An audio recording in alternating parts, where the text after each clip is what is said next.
అనుకున్నది సాధించాలనే పట్టుదలకు కృషి తోడైతే విజయాలు వెతుక్కుంటూ వస్తాయని నిరూపించారు సివిల్స్ విజేతలు.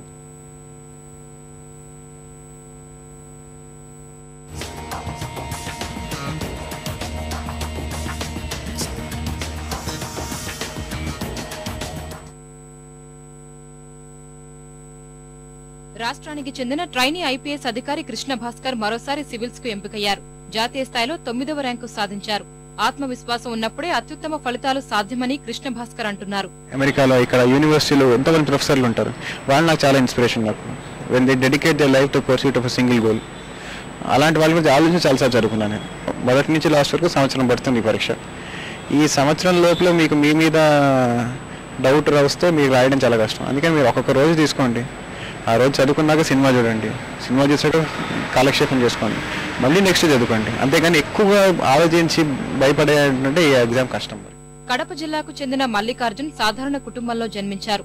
తండ్రి పాల వ్యాపారంలో వచ్చే అంతంత మాత్ర ఆదాయంతో చదువుకున్న ఆయన సివిల్స్ జాతీయ స్థాయిలో 20వ ర్యాంకు సాధించారు. పేదలకు సేవ చేయాలన్న దృక్పథమే తనను ముందుకు నడిపిందని మల్లికార్జున్ చెబుతున్నారు. చిన్నప్పటి నుంచి నేను విలేజ్ బ్యాక్గ్రౌండ్లో పెరగడం వల్ల ఒక ఐఏఎస్ గానీ లేకపోతే ఒక ఐపీఎస్ గానీ సేవలు అందించాలని అనుకుంటూ ఉండేవాడిని. గత 4 ఏళ్ళు కూడా నేను ఉద్యోగం చేసుకుంటూ అలాగే నా లక్ష్యం వైపు 2 బ్యాలెన్స్ చేసుకుని చదివానండి. పట్టుదల చదివానండి. దేవుడి దయ వలన ఈరోజు మంచి ర్యాంక్ సాధించాను. అఖిల భారత సివిల్స్ లో అనంతపురం జిల్లాకు చెందిన పవన్ కుమార్ 53వ ర్యాంకు సాధించారు. రైతు కుటుంబానికి చెందిన పవన్ చదువుకోవడానికి చాలా కష్టాలు పడ్డారు. ఆత్మవిశ్వాసం అంతకు మించిన పట్టుదలతో అనుకున్న లక్ష్యాన్ని చేరుకున్నారు. చదివే లోకంగా ఉన్న తనకు ర్యాంకు రావటం పట్ల పవన్ సంతోషం వ్యక్తం చేశారు. అవకాశం ఉన్నంత వరకు మన ప్రయత్నం మనం చేస్తూ ఉంటే, హార్డ్ వర్క్ చేస్తూ ఉంటే, డెడికేషన్తో డెఫినెట్గా ఏదో ఒకసారి ర్యాంక్ అనేది వస్తుంది.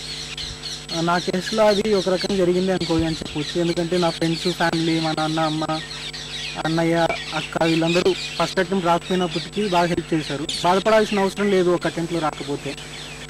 మనం కష్టపడతా ఉంటే డెఫినెట్గా వస్తుంది. రిజల్ట్ గురించి ఆలోచించకండి, మీ ప్రయత్నం మీరు చేస్తూనే ఉండండి.